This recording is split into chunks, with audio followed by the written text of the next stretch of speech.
Assalamualaikum warahmatullahi wabarakatuh. Hello everyone, my name is Mirip Kusnila and I'm gonna read this article. Last week, warning about the imminent arrival of Hurricane Helen, the National Weather Service in Tallahassee, FLA, used the word unsurvivable. And yet the storm seemed to take much of the country by surprise. You might have thought, not that long ago, that the arrival of extreme weather could wake us up belatedly from climate complacency, but the dual drumbeat of disaster seems almost to be putting us to sleep instead. Even the imminent arrival of a cataclysm like Helen, a category 4 storm that spanned more than 400 miles across the Gulf Coast and threatened communities as far north as Appalachia, was not enough to generate all that much attention ahead of time, when more might have been done to limit the devastation. The storm has so far produced at least 100 deaths and perhaps $160 billion in damage, according to early estimates. In Florida's Big Bend region, Helen was the third hurricane to make landfall, landfall, landfall in barely a year, flattening beach town and barrier island and sending water into the attic of homes as far away as Tampa Bay. In several states to the north, locals from dozens of communities hundreds of miles from one another were calling the storm our Katrina. Some of them watching walls, home, or shiny cascades carried downstream. Others clinging to tree branches for hours and waiting for the flood water to recede or help to arrive. In Tennessee, there was no emergency declared before hospital patients were evacuated from a rooftop by helicopter. And as of Saturday, across western North Carolina, hundreds of vulnerable power substations were still down. Along with this, infrastructure and power lines mean to actually deliver electricity and the vast majority of the world's supply of high-purity quartz, a necessary input for the production of semiconductors. Dozens of coal ash ponds holding billions of tons of toxic coal ash have likely been flooded as well. Cars and trucks were tossed around like toys. 40 trillion gallons of rain fell in total, the equivalent of one-third of the total volume of Lake Erie, enough to cover the entire state of Massachusetts in 23 feet of water. The intense rainfall was made over the last week, perhaps 50% more intense over part of Georgia and the Carolinas by global warming. Other rapid assessments suggested it was, perhaps only 20% more intense. Entire towns appear to have been turned into flotsam or pulverized into splinters, and few of those living in the hardest hit areas even carried flood insurance. In Asheville and New York City, which sits hundreds of miles from the coastline and thousands of feet above sea level and is now the drowned ground zero of the storm, the National Flood Insurance Program coverage rate was under 1%. Across the country, as many as 6 million more homes are at separate risk of flooding that are even included on the federal government flood risk maps.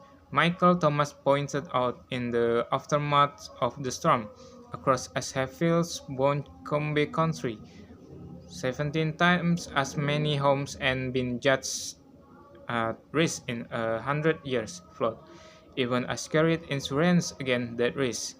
Helen was called a 1,000 years flood for certain parts of the Southeast, though those terms grow less meaningful almost by the day. Another ostensible 1,000 year storm had hit the coastal Carolinas just 1 week before. Sometimes worst case scenario really do come to pass. The climate scientists Daniel Swain wrote over the weekend on Sunday, and I think we often lack the collective imagination to fully envision what that looks like.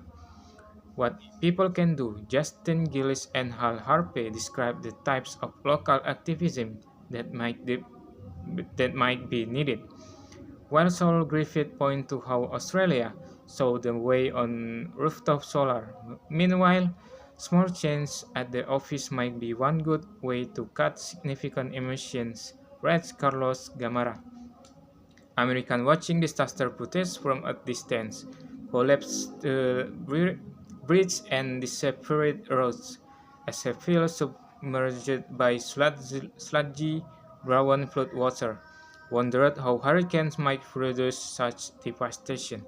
So far from shore and so high up in the mountain that used the word un- unprecedented and unthinkable, and grimly recalled silly ranking of so-called climate havens, often produced in partnership with real estate brokers, which named as Sheffield as a top choice destination for those seeking safety from extreme weather. In conversation and on social media, they suggested, as they had with flood in Vermont and orange skies in New York last summer, that the lesson of Helen is that nowhere is safe from climate disaster. And Isai, bearing that headline published in Politico, was presented by Kefron. The real lesson may not be quite so grim, though it also demands more of us.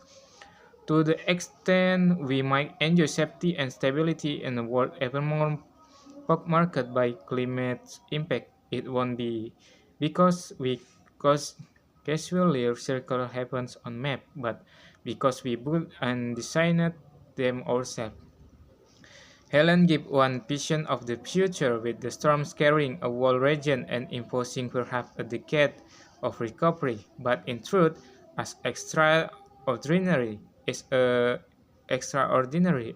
as its devastation might seem, this kind of flooding in this kind of setting was not unthinkable or, for that matter, even unprecedented. Indeed, it happened in western North Carolina in 1916 and Hurricanes Camille 1969 and Agnes 1972 offered additional caution, cautionary tales for those with forest-hortened memories. There was similarly spectacular flooding, nearly simultaneously in Kathmandu, Nepal. On the other side of the planet, where nearly 150 have died and landslides have flattened whole neighborhood after half a year. Rainfall in 2 days in a city twice as high up in the mountain and twice far from the coast as high as Hayfield. This day, even ubiquitous news stories produce some amount of lamentation that nobody is covering this, since everyone loves to post media criticism and in an endless scroll is easy enough to find sufficient strawmen. We hear a lot about social media cucumber, but its greatest trick is showing you stuff to get outraged about, including the apparent indifference or lack of interest of others. At first, over the weekend, word of Helen's devastation crisscrossed the country almost by whisper, in part because the few in position to observe the greatest damage firsthand lacked cellular and internet connection with which to transmit their pictures, and it part because national media hadn't quite in anticipated the scale of destruction, and local media, through heroic, was only capable of so much. Soon enough, the storm claimed a foothold on the country's front page and in the national consequences. But by then, it was hard to escape the impression that as natural disaster and extreme weather even well up in our feet that are somewhat losing their salience as a cultural force producing less a sense of rooted early than more quotidian disruption. Even the sighting of ubiquitous back-to-back hurricanes. Thousand-year flood, the return of the urban fire so many this grim a disaster seemed to loom larger as horrifying long-term prediction than they do as actual weather events that are presently living while population devastated in their wake. As Helen's floodwater rated liberals pointed to the threat to advance warning and disaster relief posed by Project 2025 2025, emphasizing how uninterested in relief Donald Trump was as president after Hurricane Matthew hit North Carolina. He released only 1% of the state's requested relief, and he had hoped to cut the federal disaster response budget aggressively, proposing cuts to FEMA of more than 60%. Trump halted President Biden for supposedly ignoring call from Governor Brian Kemp of Georgia last week. Kemp in fact praised the president for his responsiveness, and across the political spectrum Kemp's criticism of state leaders and federal authorities, from those watching the humanitarian disaster in person or through their phones and wanting to pin responsibility for it on emergency response in action. The thing is, there was action, disaster response in a jury-rigged patchwork, imperfect at best and deeply in need of reform. As the disasterologist Samantha Montano, among others, has emphasized, but the tragedy of Helen is not that nobody arrived in its wake to help, because people have. The tragedy is that the storm did more and got there first. The pattern is by now familiar, but the country has seemingly chosen not to be prepared as much as grow inured. And now I'm gonna read the powers. Weather, weather, weather, weather, weather. Ooh, rooftop, rooftop, rooftop, rooftop, rooftop. Ah, last, last, last, last, last. E, three, three, three, three, three. Er, around, around, around, around, around. Oh, or, or, or, or, or. Ah, other, other, other, other, other. Ache, a, they, they, they, they, they. E, with, with, with, with, with. That, that, that, that, that. The example vowel sentence is the anomalous weather patterns observed this year are indicative of climate change, underscoring the urgent needs for sustainable practices to mitigate its effect. And now from consonants, we have H, hurricane, hurricane, hurricane, hurricane, hurricane, the, the, the, the, the, shiny, shiny, shiny, shiny, shiny. D, disaster, disaster, disaster, disaster, disaster.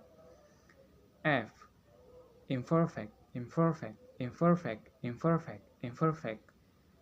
N, national, national, national, national, national. C, catalysm, catalysm, catalysm, catalysm, catalysm. R, rain, rain, rain, rain, rain. P, power, power, power, power. power. L. Landfall, landfall, landfall, landfall, landfall.